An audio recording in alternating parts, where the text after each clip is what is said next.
Give me fuel, give me fire, give me that which I desire.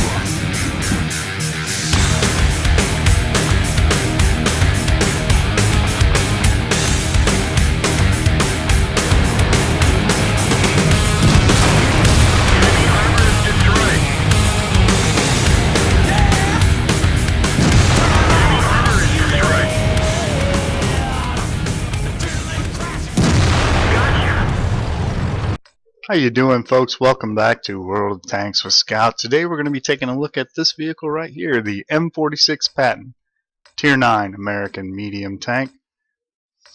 This is a pretty good tank. I like it. It's becoming one of my favorites. High points of the Patton include its damage per minute. It has one of the best DPM ratings of any of the Tier 9 tanks.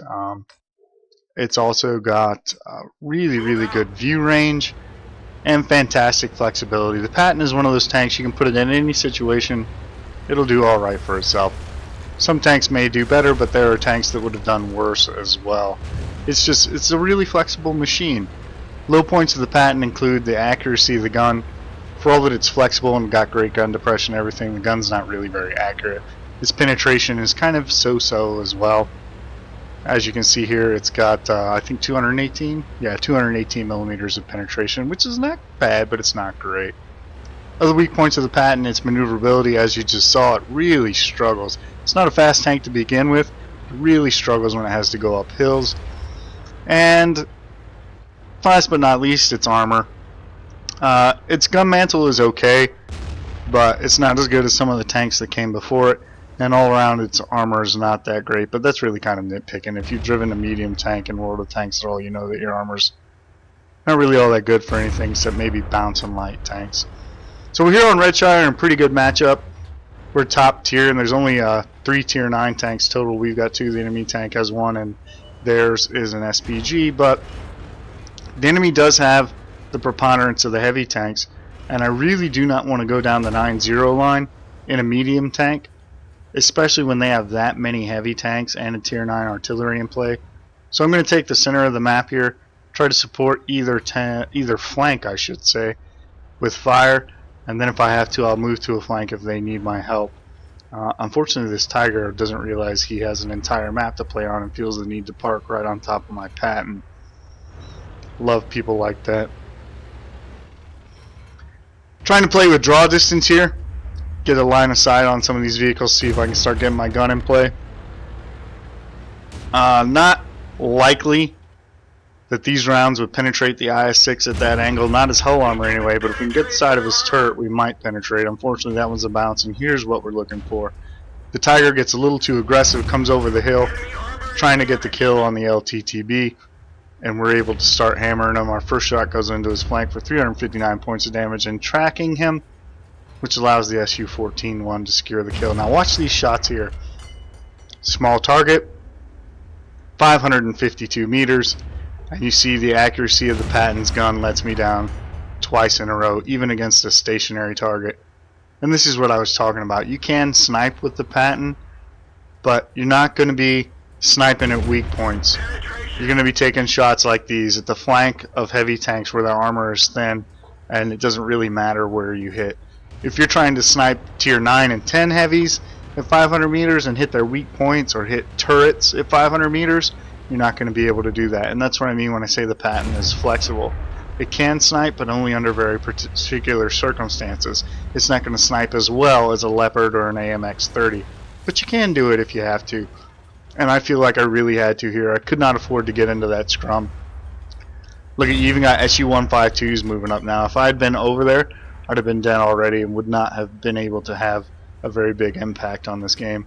Once again, you see the accuracy of this gun letting me down a little bit here as I try to engage the SU-152. But on the flip side, nothing but the roof of his tank and we're able to secure a hit. Fire another shot, shooting for the engine, trying to set him on fire. We do hit the tracks and track him, but unfortunately it does no damage, but that's alright. We're going to be able to pick up our first kill there with our follow-up shot on the SU-152. Looking for the Tiger now. Fire a blind shot in case he's still there. And You'll notice that down in the chat, you probably have seen it already, Mr. Thin Blue Line and his T-44 doesn't seem to think that I'm doing enough to help the team win. That's a very interesting argument. Not sure what he proposed. Maybe I drive out there in front of 3 or 4 heavy tanks and tank destroyers and get killed along with him and his useless platoon. So we'll, there you go. There he is in the chat. We'll take a look at him and his platoon in the results screens and see if he's right. See if maybe I'm not contributing enough to the team, but I somehow doubt it. You gotta love jerks in World of Tanks. So yeah, here you see the flexibility I was talking about, able to back down on the hill and still have the gun depression to cover the saddle where these tanks are liable to come out on the east flank. Also the view range. I've got the view range to see them as soon as they come out. And again, just covering the strengths of the Patton, what it's really good for. You can make even more of the view range if you want to put in, say, coated optics or a premium consumable. I don't do that because I don't like paying for premium consumables, and I like my vents, but it's something you should at least consider. Trying to get a shot at the T-32, couldn't get it off in time, had to snap it, knew the IS-6 was going to spot me, but I come back out, no shot on the T-32, so I take a snapshot at the IS-6 with auto aim. Even aiming down at him like that because of the sloping of the angle, pretty likely we're going to penetrate with this gun, and we do, and are able to secure the kill. Get over here, try to spot this T-32, would like to take him out of the game. Spot the T-37 instead. Trying to get a shot at him, not able to make it land. Too many rocks and rolling terrain in the way. Here again, trying to catch him over the ridge, but he backs behind the ridge just in time. Even if that was on target, it wouldn't have hit. You saw the cursor turn red at the last second, so unfortunate there. Now we're going to go around and back down because I didn't see the point in giving the Tiger a free shot into the side of my turret. Break line of sight, drop off the map, and come up and take a shot at this T-32. Able to put a good one into him, and you see there our gun mantle does actually bounce a shot, but keep in mind it's bouncing a shot from a T-32 with notoriously low penetration there. Interesting there, the T-32 tracked me. I quickly used the repair kit because I felt the artillery round coming, but then the splash damaged my gun, so now I'm stuck with a damaged gun. Secure the kill on the Tiger, take a shot from the back from the IS-6, means I got to get down and get around on this side, which is fine because I want to maneuver on the T-32 anyway. Fortunately, our M53-55 picks up the kill on the T-32, which makes my life a lot easier. But now I know where the IS-6 is looking for me, and he's off to my right, so I need to stay down below the high ground to my right. Trying to get up here and maneuver on this Pershing. I didn't want to go up here and trade health with him unless I absolutely had to. I expected the IS-6 to be able to move up and do a little bit more than he did. Unfortunately, he got caught by the artillery. And now I want you guys to see the DPM that I was talking about. Assuming you can penetrate all your shots, it's very unfortunate that this Pershing is on full health, but I can go up here and make these trades with him because he cannot match my DPM and he cannot afford to trade with me. Few tanks can, as long as you penetrate all your shots, and that's just what we talked about in the beginning, another strength of the Patton. Got to move now, got to get out of here. You see artillery is trying to zero in on me, so we're going to go at the T-37, try to take him out of the game, force him to back up, and as well get into the saddle, make it a little bit harder for the artillery to hit me, not much. Our Su-14-1 picks up the kill on the T-37 there, which means we can point our gun at the Pershing, chase him down, and now go back around, try to catch him in the flank while he's moving up this hill. There we go, playing a good one at him for 405 points of damage. He hits us, but again, he can't afford to make these trades even though he's trying, and that's what happens when you try to trade with a Patton. Now we're going to go over here and try to save our artillery from the IS-6. We get splashed by the M53-55 again, which is unfortunate. One, we don't want to lose 136 points of health. And two, we wanted to get over here and save our artillery. Now this is the first, I think, genuine misplay I made. I assumed that at 450 meters, with the IS-6 not moving and 218 millimeters of penetration, I would easily penetrate the back of an IS-6. And as you can see, that is not the case, probably because of the way he is angled and the way I'm hitting him. This is sheer laziness. I should have just zoomed in and taken the shots. But I was concerned about where the T-28 prototype is. I figured he was somewhere around here with the IS-6, and I wanted to be able to see him as soon as he popped up so that I would know where to go in order to break line of sight and get away from him. Instead, that gave the IS-6 a chance to kill our SU-14-1. So a misplay on my part, and there you see the T-828 prototype is actually way down here. Should have zoomed in and aimed those shots, but hindsight's 20/20. We're going to use the bush here, try to spot the T-28 prototype again. Interesting that we're not seeing him. So we're going to go ahead up into the rocks to my front right of my tank, left side of the screen, and try to use the bushes to the left of those rocks to spot this T-28. I just want to spot him here, really.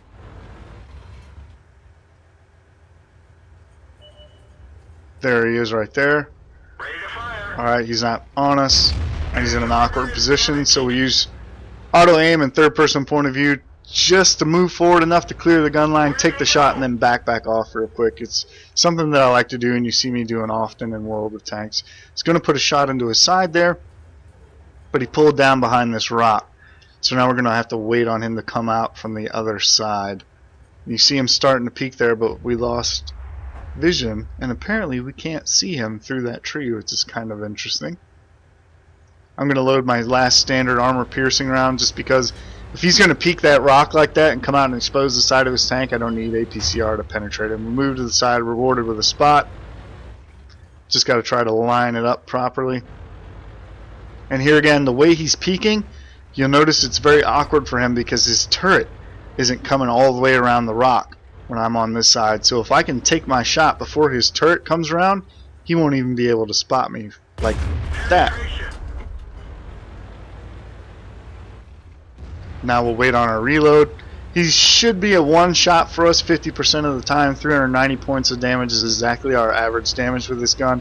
So we're going to move out here and try and secure the kill on this T-28, knowing that it's really slow for him to turn. It takes a long time for him to turn around, and our APCR rounds are really overkill. Fortunately, our artillery splashes him, and that's enough for us to guarantee a kill in one shot.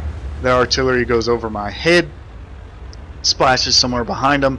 We're going to load a high explosive round and move over behind the cap circle and try to find one or both of the enemy artillery players, knowing that they usually hide down here to my left in this undulating terrain where they have some concealment from the trees and then cover if they use the terrain well.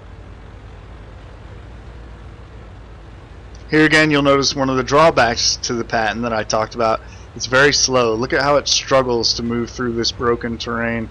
It's not even really broken, it's just undulating, but note how much the tank slows down when it has to go uphill.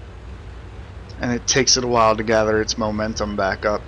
There we spot the M53-55. He donks his shot, so we take our time, aim, and of course I donk my shot, but it's going to take him way longer to reload than it'll take me, so we'll just pull up here and secure the kill.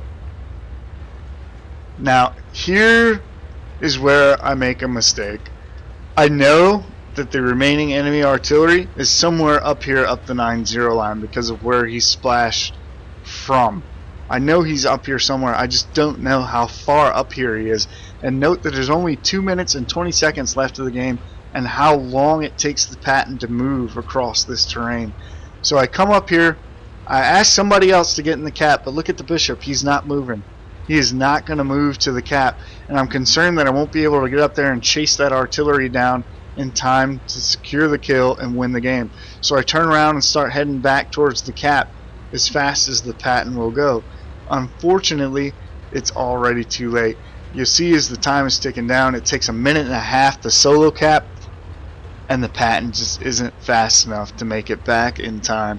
And the bishop didn't start moving. He's still down there just piddle-paddling around.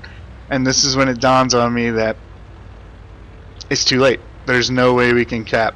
So look how long it took the Patton to get up that hill. Right now, minute 29. It's too late. Even if I got in the cap circle right now, it's too late to win by capping. So now, you know, that's pretty much the game. If the SU-14-2 is where I think he is, there's no way I can get to him in time. So I'm going back over here just in case maybe he's hiding in K1 all the way down in the southwest corner of the map. There's a chance maybe the bishop missed him.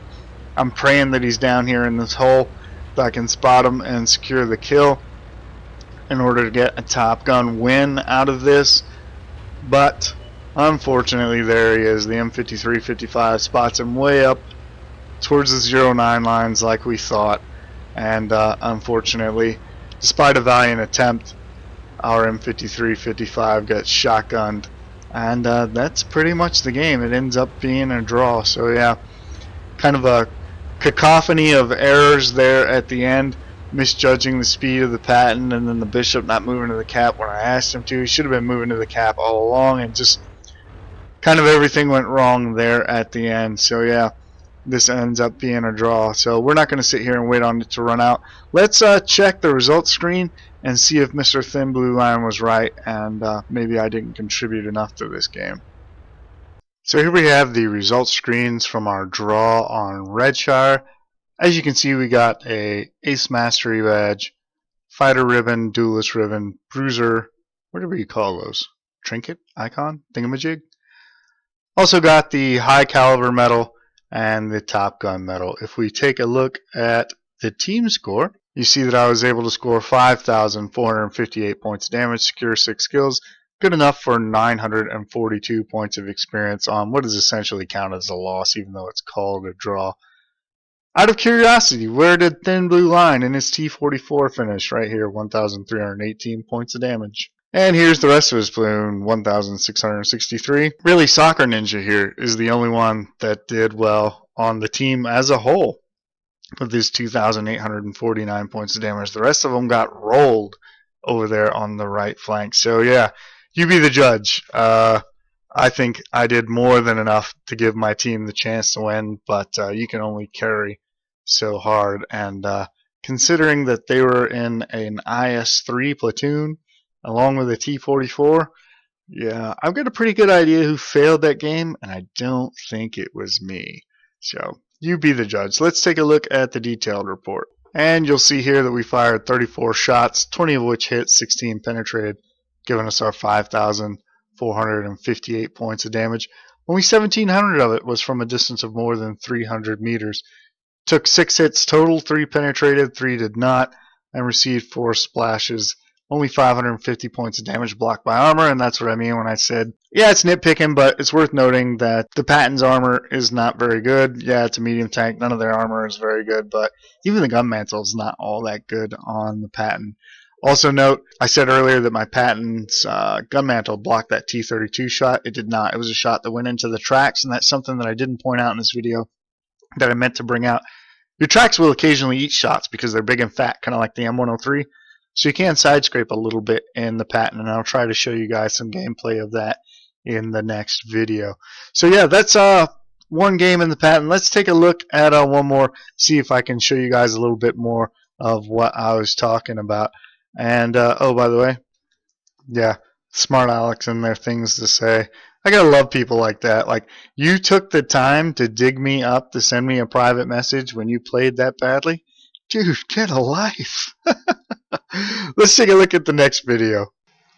So here we are on Siegfried Line in our Patton, in a more tier 9 game than before. Still pretty favorable matchmaking for us. A couple of tanks we still got to be careful of.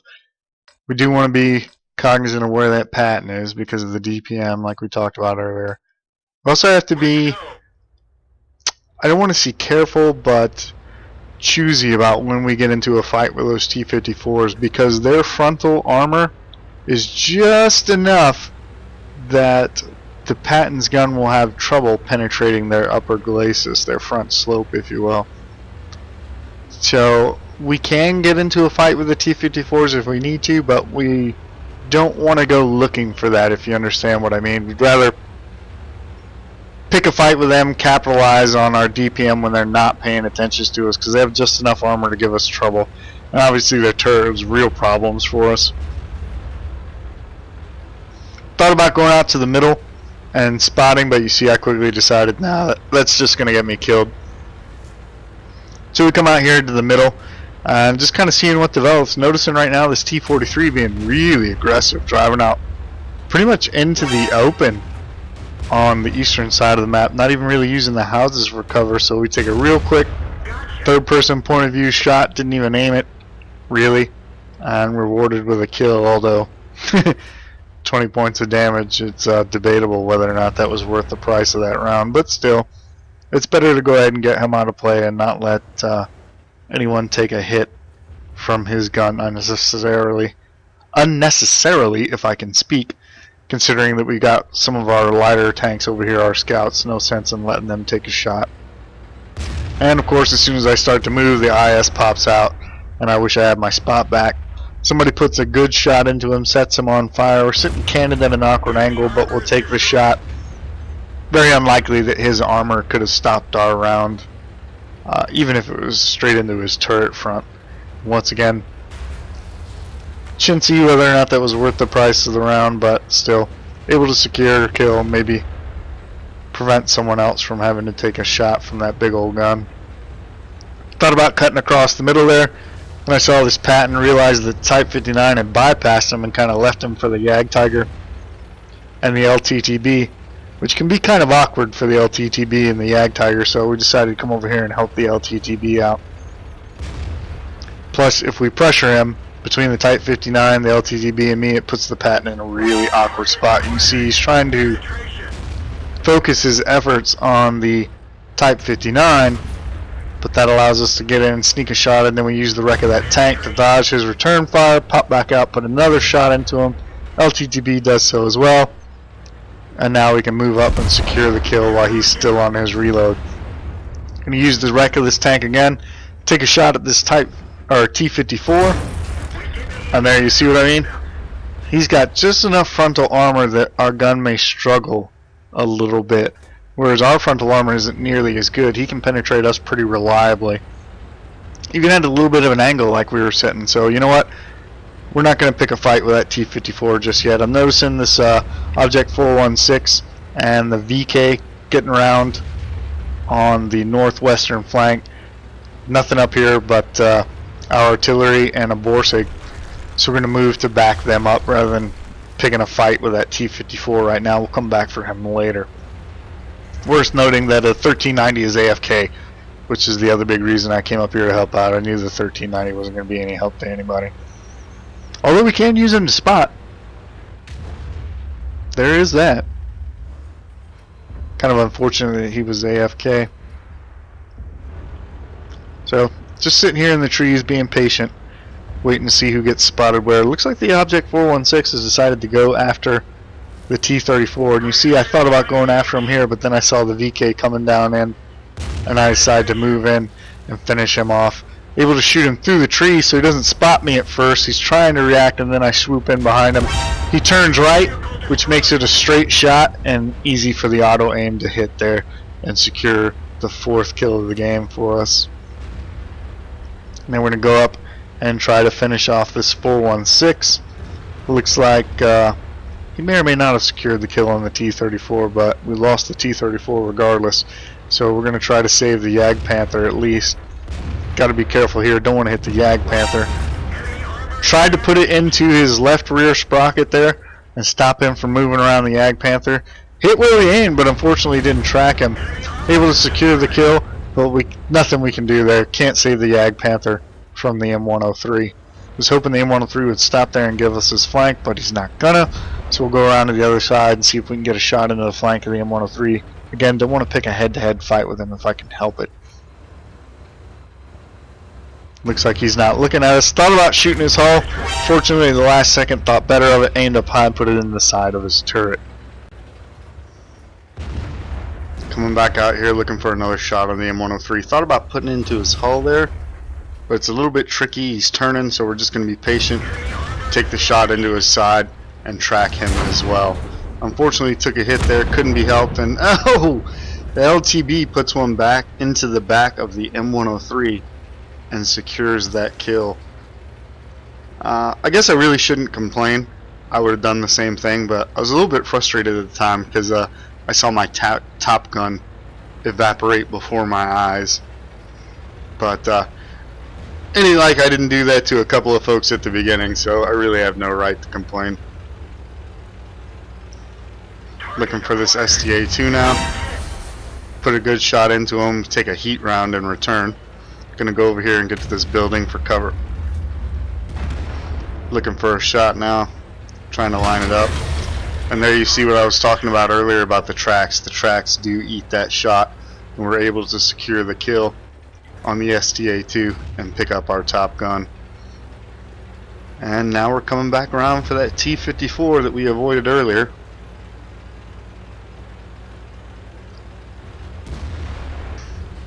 Excuse me. And that's what I meant about, oh, here's this LTTB and his lag spikes. But that's what I talked about earlier about, you know, pick your fights in the Patton. There are fights that you can win, you have an advantage, and there are fights that you don't. And if you're in a frontal engagement with a T-54, because of his frontal armor, he's got the advantage over you. And there's just no sense in picking that fight unless you have to. And as you can see here, saving that guy for last turned out to be the right decision for us, as we were able to have a big impact on the fight in the city by not unnecessarily picking a frontal engagement with a T-54 that we didn't have to be in. We come down here over the ridge, and just like we talked about in the beginning, engage the T-54 while he's busy trying to fight the LTTB and secure a free kill on the 1390. Put a good shot into him there. Unfortunately, the first one bounced, so we couldn't save the LTTB, but now there's pretty much no hope for the T-54, and we're able to secure the kill and pick up the win. Unfortunately, though, one shot away from that Radley Walters medal. Let's take a look at the results screens and see how we did. So here we have the results screens from our battle on Siegfried Line. Able to pick up a first class mastery badge, the fighter ribbon, duelist ribbon, bruiser thingamajigger, Top Gun medal, and the high caliber medal. Taking a look at the team scores, I was able to rack up 4,186 points of damage and secure 7 kills, good enough for 1,149 base experience. And other than the Yag Tiger, didn't have a whole lot of help that game. So just shows that you can carry in the Patton, especially when you get a really good matchup like this. The DPM of the Patton, when it's very likely to penetrate because your opponents are lower tier, it makes it a very, very powerful tank. And if you use it properly and pick your engagements carefully, you can have a huge impact on a game like this. Moving on to the detailed report, you'll note that I fired 18 shots, 17 of which hit, but even in a good matchup like this, only 15 penetrated. And that gave us our 4,186 points of damage. Like we talked about at the very beginning, armor still doesn't hold up that great, even against mostly tier 8 tanks. 4 hits received, 3 of those penetrated, 1 non-penetration. That heat round that our track saved, I believe, is the one it's counting there. Damaged 8 enemy vehicles, destroyed 7. Only got credit for 129 points of assistance damage, unfortunately, and able to pull in after repair and rearm 12,053 credits. So that's it for this video, guys. Hopefully it gives you a good look at the Patton. What I really also wanted you to see, besides the gameplay, was how the strengths and the weaknesses of the Patton play out while you're playing this tank. Just to summarize, use your DPM, use that gun depression, but really keep in mind that your armor's not going to do much for you, and especially your speed. If you're a guy like me coming from the Soviet medium tanks, the pokiness, if you will, of the Patton may take you by surprise like it did me in that first game. And it's very, very easy to miscalculate how long it will take you to get from point A to point B. And as you saw, even though the difference is just a few seconds, those few seconds can be crucial, and it can mean the difference between a victory and a draw or a loss. So do be cognizant of that. Be careful if you're picking up this tank for the first time. But other than that, really, I love this tank. I've been having a blast with it. As you saw in the garage and whatnot, it didn't take me long to pick up a Mark of Excellence. And if you haven't got this tank already and you're interested in it, I encourage you to go ahead and try and get it, because I think once you get it fully upgraded, you're really going to enjoy this tank. So that's it, folks. We're going to call this video a wrap. Hope you enjoyed it. Hope you found it useful. As always, thanks for watching. We'll see you next time.